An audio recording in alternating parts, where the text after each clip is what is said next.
everyone to the Bitter Lemon, our 1984 Bitter SC race car. If you don't know what a Bitter is, or if you want to kind of know the backstory of this car, there is a, fortunately longish, sorry about that, built review that kind of tells you the entire story. Today, I wanted to try a different format, just something like a quick short video about some of the dodgy engineering that we kind of do on our Lemons cars.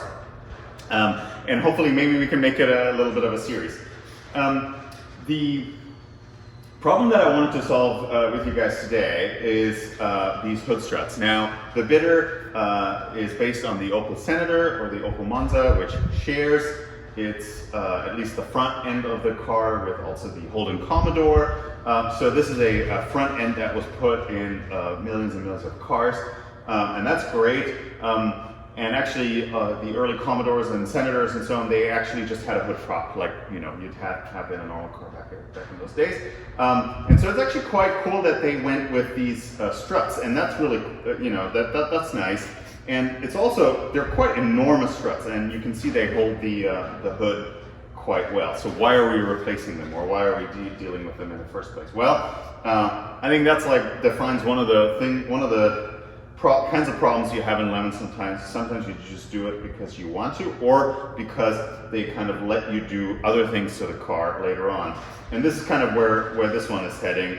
First of all, I personally find them, they're in the way a lot, and they're also kind of like getting bent a little bit. And one of the other things is that they occupy this space right here, and I would really actually like to do some reinforcement on these shock towers at some point. That might be an episode we'll get into at a later point. But for now, I would like to actually replace these with a more compact unit that would be more common in other cars. And what I found, having done some math, is these. These are OEM pieces made by Sachs, so they're quality. They're much shorter, as you can see, and they are off a Lincoln Mark 6, 1981 only. Yeah, let's take a look and see how we can make that work.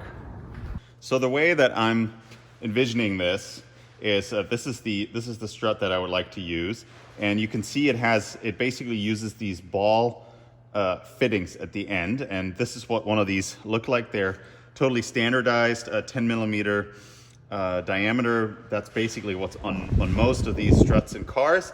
And so the space that I would like to use, that I would like this thing to occupy, is basically down here. And I would want to go to this one bolt up here that's already holding the hood hinge on. And so what we'll do is we'll make a bracket for down here to bolt against the inner fender there, and receive one of these ball studs.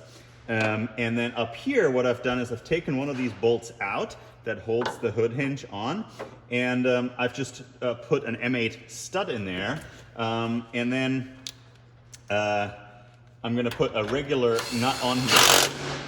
And then what I found is on liftsupports.com, which is just a brilliant website. That's also where I found these struts, based on measurements and some simple math of how strong they need to be. They also have this ball nut rather than a ball stud, and so that's going to go on here, and we'll tighten that up.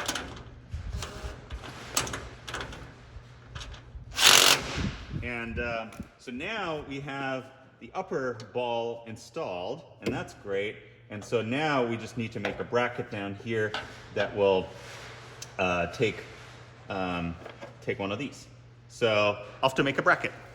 Welcome to our metal fabrication area. You can see there is a lot of scrap here. We generally don't throw cutoffs away, and we even save things like pieces of hood from engine donors because they can come in handy for just some scrap sheet metal that we might want to use. At the end of the day, a lot of this stuff just is perfect to have around when you are trying to fabricate a bracket, such as what we're trying to do now. And based on the dimensions that I need, I've figured that I need to actually space the stud out by about an inch. or 25 millimeters. So what I'm going to do is I'm going to start with just some cut off of this 1-inch box section. And I'm a big fan of captive nuts, captive fasteners. They make assembly and disassembly so much faster, especially on a race car.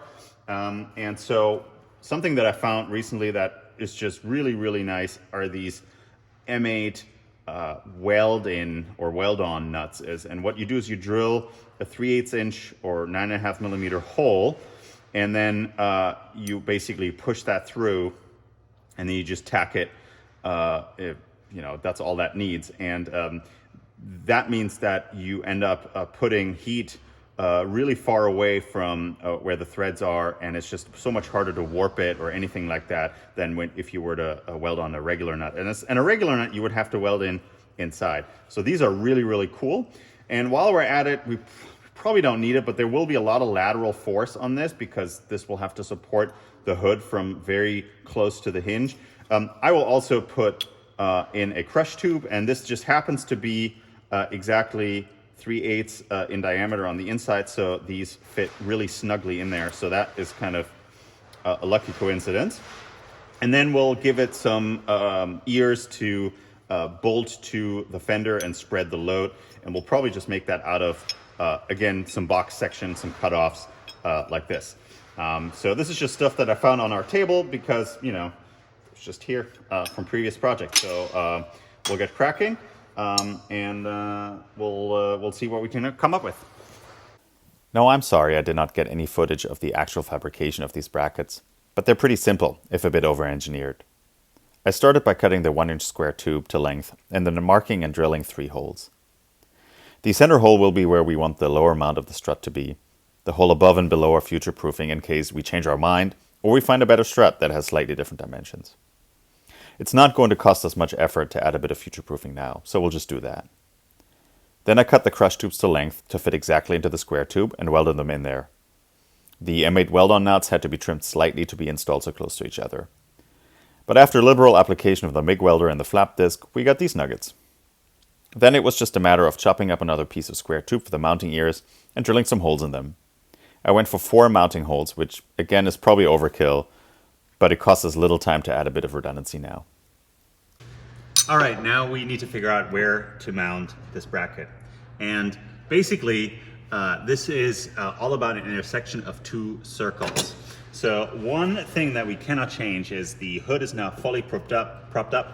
It's hitting the rain guard here, and so one circle is basically determined by us clipping this in here and then essentially scribing a circle at the bottom where the other mount would be, basically here. And then the other circle would be in the closed position, because that also needs to fit. Now, I can't compress this right now. It needs to be strong enough to hold a hood in this position. So I think the force of this strut is something like 150 pounds, maybe 140. It's a lot of, I would basically have to stand on it to compress it. So, but you can get the measurements of these online. Once again, liftsupports.com has been super helpful because you can filter by these kinds of measurements. And I've cut a piece of tube, actually that's the same kind of tube that we use for the crush tubes, to that length. And I've marked, and because it's a Lemons car, I've just done it with a screwdriver, I've marked where that ball stud would roughly sit at what height. And so the other circle is basically determined by how we can lay this strut here. And I've had to sort of clearance the slip a little bit. We might have to clearance it some more. And so basically we come away with an intersection point between these two that is essentially right here. And so that's where we'll mount the center hole. And worst case, we can slot these holes a little bit to give us a little bit of a fine adjustment later on. But we'll see how we get on. We'll mark the holes, we'll drill it, then we'll put some rib nuts in there, and then we'll mount this and see how it goes.